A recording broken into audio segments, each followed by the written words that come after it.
Ovo je Karla Prodan, sportašica godine u izboru Hrvatskog olimpijskog odbora. A ovo je Barbara Matić, sportašica godine u izboru sportskih novosti.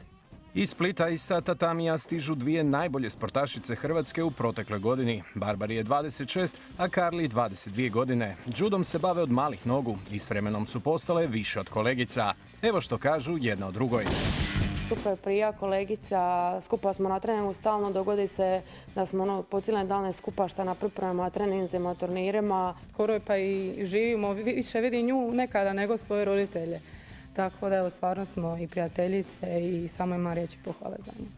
U sportskom smislu iza njih je poprilično uspješna 2020. Koronavirus nije toliko poremetio svijet juda, pa je bilo natjecanja. Barbara je na Grand Slamu u Mađarskoj stigla do zlata i to preko svjetske prvakinje, Francuskinje Gaji.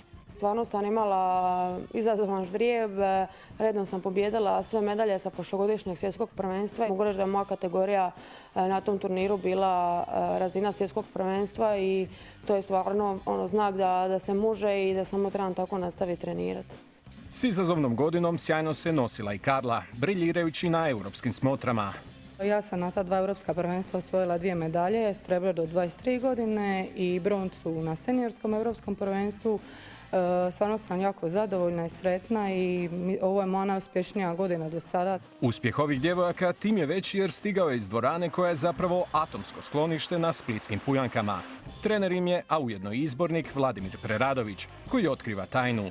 Iz atomskog skloništa doći na olimpijske igre, pa samo sa predanim radom, znači radom i trudom i uvjeti rada znače, ali bez samog rada ne možete napraviti rezultat. Tokio ovog ljeta bit će kruna njihovih dosadašnjih karijera. Nastup na olimpijskim igrama je san, a medalja pogotovo. Ja se nadam da ću ovako nastaviti trenirati, da ću ostati zdrava, bez ozljeda i šta bude bit će. Ja ću se nadati što boljem rezultatu, dobrim borbama. Pa ja sam već bila na olimpijskim igrama u Riju, tako da sam taj dio sudjelovanja ispunila. Nadam se da olimpijske igre od 2021. neće biti samo sudjelovanje. Uvjereni smo da neće. Sretno, djevojke!